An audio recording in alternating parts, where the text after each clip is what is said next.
Chinese Foreign Minister Wang Yi is continuing his diplomatic efforts across South and Central Asia. Wang traveled to Kabul on Wednesday for trilateral talks with Afghanistan and Pakistan. He also urged the Afghan government to formally join Beijing's flagship Belt and Road Initiative. Wang then jetted off to Pakistan for one-on-one talks with his Pakistani counterpart just days after visiting Islamabad's neighbor, India. Meanwhile, India's External Affairs Minister Subramaniam Jaishankar is on a 3-day visit to Russia to co-chair bilateral talks on trade. His trip comes as the U.S. ratcheted up pressure on New Delhi for its continued Russian oil purchases. Our next guest is a leading specialist on South Asia and its relations with the U.S. Let's bring in Michael Kugelman, Senior Fellow at the Asia Pacific Foundation. Michael, good to have you with us. A lot of changing dynamics, shifting alliances, and perhaps this is just pragmatic diplomacy driven pretty much by the U.S. Yeah, absolutely. We've seen India's relationship with the U.S. take a major plunge over the last few months, and it's experiencing its worst crisis over the last 20 years of strategic partnership. And that, I think, has given it particular motivation to try to reach out more to China, a country that is a strategic competitor of India's, one that has entailed a pretty sizable commercial partnership over the years, but still was a fraught relationship. But, with these impending 50% tariffs coming in to hit India, I think that New Delhi is just going to have a pretty strong motivation to want to explore even more economic cooperation with China. And it also has clearly prompted India to want to double down on its very special relationship with Russia. Well, it looks like China is also doubling down on its relationship with Pakistan. The timing is crucial, isn't it, on the back of the rapprochement in relations between the U.S. and Pakistan? Yeah, absolutely. And, it's so complex. If you look at these regional geopolitics, we're talking about how India wants to try to ease tensions with China, and it's done a lot with that. But China, meanwhile, has this rock solid alliance with Pakistan, India's adversary.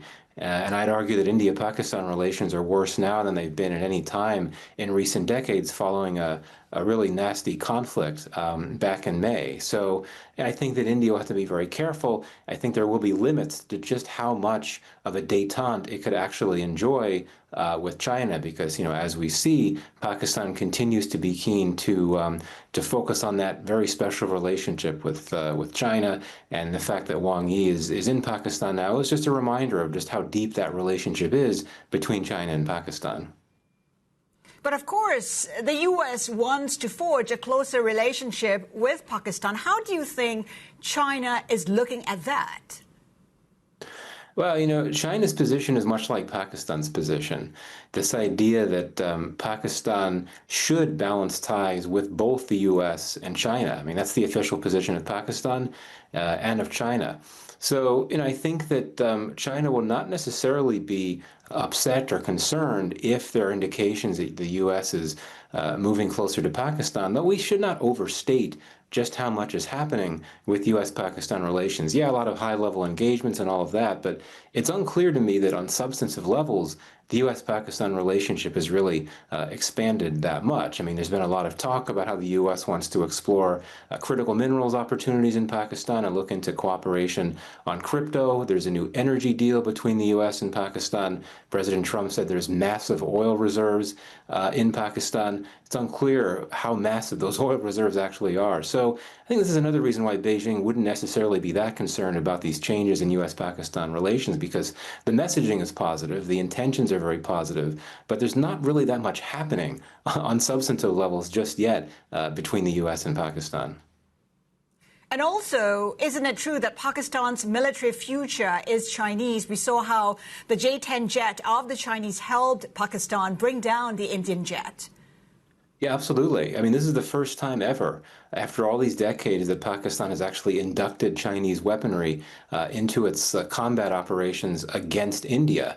And there's no reason to think why that won't continue when we have the next conflict between Pakistan and India, especially because, it seems that Chinese weaponry was very helpful for Pakistan. As you say, it helped shoot down some Indian jets. And, it's not just the Chinese-made jets that Pakistan looks at. It looks at radar technologies. missile defense systems. These are all Chinese made. Pakistan is depending on this to help it in its conflicts with India, which again speaks to the issue of the India-China relationship and limits there, because the fact that China is providing all this military support to Pakistan that's used against India, that clearly is going to mean significant trust deficits in the India-China relationship, even if you have progress improving ties in other areas, particularly on the economic front.